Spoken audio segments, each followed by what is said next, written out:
আচ্ছা, তোমাদেরও কি আমার মতো অবস্থা হয়? কোথাও ঘুরতে যাওয়ার আগে ট্রলিটা বের করি। ট্রলিটা বের করার পর আমার কি অবস্থা হয় চলো তোমাদের দেখাচ্ছি।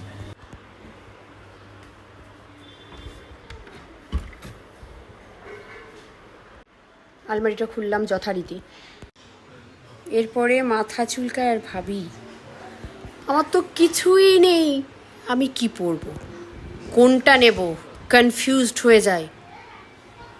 বুঝতে পারছি না এটা ভালো নাকি এটা ভালো, নাকি এটা ভালো, নাকি এটা ভালো, নাকি এটা ভালো, নাকি এগুলো ভালো, আমি কিছুই বুঝে উঠতে পারছি না। তোমরা কি আমাকে একটু সহযোগিতা করতে পারবে? যদি পারো তাহলে প্লিজ কমেন্ট করে আমাকে সহযোগিতা করবে। আমি কনফিউজড হয়ে যাচ্ছি আমি কোনটা নেব। তুমি জানো একটা দিনের জন্য, সামনে একটা অকেশন রয়েছে, একটা দিনের জন্য আমি দুটো করে শাড়ি অপশনাল রেখেছি। বুঝতে পারছি না, আমি কনফিউজড হয়ে যাচ্ছি কোনটা পরবো। একটার জন্য দুটো করে শাড়ি, এই জন্যই বস আমি বাঙালি, এটা আমি বুঝে গেছি। দেখো, একটা শাড়ির পেছনে দুটো করে ব্লাউজ নিয়েছি। কেন নিয়েছি জানো? কারণ আমি নিজেই কনফিউজড, আমি বুঝতে পারছি না আমি কোনটার সাথে কোনটা ম্যাচিং করে পরতে পারবো। যদি সেটা না হয় তখন আমি কি করব। তাই আমি ভেবেছি, আমি বুঝতে পারছি না আমি কি করব।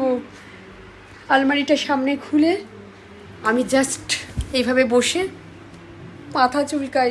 কার কার এরকম হয় আমাকে জানিও, নাকি আমি এরকম শুধু। আর সর্বশেষে যে জিনিসটা না দেখালে আমার নিজের খারাপ লাগবে, আমার প্যাকিংয়ের দুর্দশা। জাস্ট দেখো তোমরা,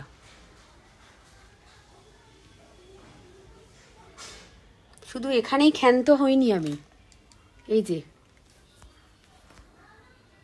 এই যে, till now I am confused. লাগছে তো পাগলিদের মতো? Please suggest me. হে ভগবান, এই প্যাকিং জিনিসটা যে কতটা typical and tough, god nose.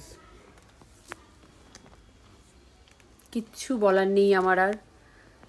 আলমারিগুলো কিভাবে আমি ওপেন করে বসে রয়েছি তোমরা জাস্ট দেখো।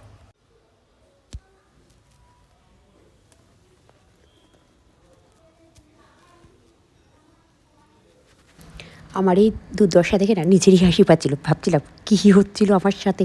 সব ঝচর করে পাহাড়ে ধস নামার মতো আমার মাথায় গায়ের ওপরে এসে পড়েছিল, আর বিছানায় তো পুরো পুরো লাট হয়ে পড়েছিল। তো এই হলো আমার প্যাকিংয়ের ইতিহাস। আবারও তোমাদেরকে জানালাম, না জানালে খারাপ লাগে। আমার মাথায় একা আমি চাপ নিতে পারছি না, তাই তোমাদের সাথে ভাগ করে নিলাম। ভালো থেকো। প্যাকিংটা আলটিমেটলি হয়ে যাওয়ার পর কোনো আপডেট আমি যদি দিতে পারি, থ্যাঙ্কস টু গড। টাটা।